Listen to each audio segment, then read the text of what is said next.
आज हम आए हैं दिल्ली के लाल किला पे। लाल किला पे आज नया साल है और नए साल के उपलक्ष्य में यहाँ पे बहुत भीड़ चल रही है। मैं आपको दिखला दूँ कि यहाँ की जनता इतनी है, यहाँ भीड़ है। नए साल के उपलक्ष्य में लोग नए साल छुट्टियाँ करके परिवार को लेकर के यहाँ पे आए हैं। लेकिन आज हम बात करेंगे उत्तर प्रदेश की। उत्तर प्रदेश के अंदर जिस तरह से माननीय योगी जी कहते हैं कि हम ज़ीरो टॉलरेंट की नीति अपनाते हैं, उत्तर प्रदेश में अपराध दिन पे दिन बढ़ते जा रहा है। और मैं आप लोग को एक घटना बताता हूँ उत्तर प्रदेश के कुशीनगर पडरौना की। उत्तर प्रदेश के कुशीनगर पडरौना में एक इंटरमीडिएट कॉलेज चलाने वाले छोटेलाल कुशवाहा जी की निर्मम हत्या किस प्रकार से होती है और प्रशासन किस तरह से अपराधियों को बचाने का प्रयास करता है। उत्तर प्रदेश के अंदर एक इंटरमीडिएट कार चलाने वाले छोटेलाल कुशवाहा प्रतिदिन की भांति उस दिन भी अपने कॉलेज में जाते हैं और बच्चों का इंजाम होता है। लेकिन उनको ये नहीं पता था कि आज के बाद हम अपने परिवार से नहीं मिल पाएंगे। घर से नहा धो के खा पी के चलते हैं और सुबह के समय छत पर टहलना चालू करते हैं और बच्चों का पेपर चलते रहता है। लेकिन कुछ अपराधी किस्म के लोग गांव के ही उनके कॉलेज में आते हैं, लाठी डंडा और फरसा भाला लेकर के, और उनको गालियां देने लगते हैं। जब वो छत पे टहल रहे होते हैं, उनको गालियां देने लगते हैं तो सोचते हैं कि इनको हम समझा बुझा करके घर भेज दें। लेकिन उनको ये नहीं पता था कि आज हमारे ज़िंदगी का आखिरी दिन होगा और आज के बाद हमारे बच्चे अनाथ हो जाएँगे। वो उन लोगों को समझाने के लिए छत से नीचे उतरते हैं और गेट पर आते हैं। गेट पे दोनों तरफ से कुछ बातचीत होती है और बातचीत इतना बढ़ जाता है कि जो दबंग टाइप के गाँव के लोग होते हैं कुछ, वो इनके ऊपर प्रहार कर देते हैं। जब इनके ऊपर लाठी डंडे का प्रहार होता है, उससे पहले 100 नंबर की पुलिस के पास फ़ोन किया जाता है। पुलिस आती है, लेकिन पुलिस, जहाँ तक सूत्रों से पता चला है कि बचाना चाहिए, वहाँ पुलिस वीडियो बनाती है। अगर पुलिस समय से आकर के दोनों पक्ष को इधर-उधर कर दी होती, तो आज हमारे बीच छोटेलाल कुशवाहा जी का रहना साथ होता। लेकिन हम बता दें आप लोगों को कि जिस तरह से पुलिस की विफलता, प्रशासन की विफलता वहाँ सामने आई, एक परिवार उजड़ गया।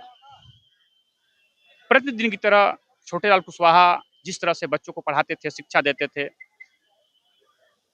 उनके ऊपर लाठी डंडे का प्रहार होता है और वो सोचते हैं कि हम भाग करके अपने कॉलेज में घुस जाएं। लेकिन जब वो पीछे मुड़ते हैं तो उनके ऊपर उसी गांव का एक व्यक्ति भाला से प्रहार कर देता है और उनके सर के 3 टुकड़े हो जाते हैं। वो अचेत होकर गिर जाते हैं। तब तक स्कूल से जो बच्चे होते हैं, बच्चे रोते बिलखते सामने आते हैं, लेकिन ये जो अपराधी होते हैं, उन बच्चों को भी नहीं बख्शते हैं और बच्चों को भी मारना चालू कर देते हैं। गाँव वाले भी तमाशबीन बनकर देखते रहते हैं, लेकिन अब उनको अचेत व्यवस्था में देख करके किसी तरह से आनन-फानन में उनको मेडिकल कॉलेज ले आया जाया करता है। लखनऊ जा करके उनकी डॉक्टर मृत्यु घोषित कर देता है। जब मृत्यु की सूचना गाँव वालों को मिलती है, स्कूल के बच्चों को मिलती है, तो लोग रोड जाम कर देते हैं और रोने भी लगने लगते हैं। लेकिन प्रशासन का विफलता यहाँ भी कम नहीं है, क्योंकि जो आदमी पीड़ा से कराह रहा था, जिसके ऊपर आफत पड़ी हुई थी, उसी के ऊपर पुलिस फिर से अपनी दबंगई दिखलाती है। जितने लोग छोटेलाल कुशवाहा के उनके अंतिम संस्कार के लिए, उनके लाश को देखने के लिए वहाँ इकट्ठा होते हैं, रोड जाम कर देते हैं और डिमांड करते हैं कि इनको न्याय मिलना चाहिए। जो न्याय के लिए अपना अनशन करते हैं, वहाँ बैठे रहते हैं, उन्हीं के ऊपर दोबारा पुलिस मुकदमा दर्ज कर देती है। अपनी कायरता, अपनी विफलता छुपाने के लिए पुलिस इतना ही तक नहीं, जो मीडिया कर्मी वहाँ पर उस कवर को कवरेज करने गए थे, मीडिया कर्मियों के ऊपर भी मुकदमा दर्ज कर दिया जाता है। सूत्रों के हवाले से पता चला है कि लमसम 200 से ज्यादा लोगों के ऊपर मुकदमा दर्ज करके प्रशासन अपनी विफलता का सीधा स्पर्श कारण बताया। कहा जाता है कि उत्तर प्रदेश के अंदर माननीय योगी जी कहते हैं कि जीरो टॉलरेंट की नीति अपनाई जाती है। यहाँ माफिया, गुंडे दूर दूर तक नजर नहीं आते हैं, लेकिन पडरौना का कोतवाल का जो उनका जो काम था, अमानवीय काम जो सामने आया, जिसके चलते एक परिवार उजड़ गया और कितने बच्चे अनाथ हो गए जो उस कॉलेज में पढ़ते थे। प्रशासन अपनी विफलता छुपाने के लिए उन लोगों के ऊपर मुकदमा करती है जो लोग निसहाय, निर्दोष और लाचार होते हैं, जो अपनी मांग करते हैं कि हमें न्याय मिलनी चाहिए। अब इसके बाद जब उनका अंतिम संस्कार की बात होती है तो गांव वालों का कहना होता है कि जब तक जो गुंडे इस तरह से जघन्य अपराध किए हैं 302 के मूल्य में उनके घर को तोड़ा नहीं जाएगा, उनके ऊपर कठोर से कठोर कार्रवाई नहीं की जाएगी, तब तक हम लोग यहाँ से नहीं उठेंगे।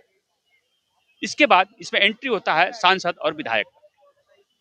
जब उनका अंतिम संस्कार हो जाता है तो उसके बाद सांसद और विधायक वहाँ एंट्री होता है। ये लोग जाके कहते हैं, जब इनसे जनता सवाल करती है कि न्याय कैसे मिलेगा, तो इनको कहना है कि हमारी सरकार पूर्ण रूप से सहमत है और न्याय मिलेगा। जितने अपराधी हैं वो जेल में गए, लेकिन उनके घर और जमीन का भी जांच होगा। अगर अलीगल तरीके से पाया गया तो भी तोड़ा जाएगा और उनकी जो पत्नी थी उनको भी जिला पर संविदा के रूप में रखा जाएगा। अब देखते हैं आगे क्या कार्रवाई करती है सरकार, क्या योगी सरकार अपनी विफलता बताती है या अपनी सकारात्मक जो सोच है, जीरो टॉलरेंट की नीति अपनाती है। आप देख रहे हैं एमपीएन न्यूज, मैं दिलीप कुमार कुशवाहा, आप सभी को धन्यवाद।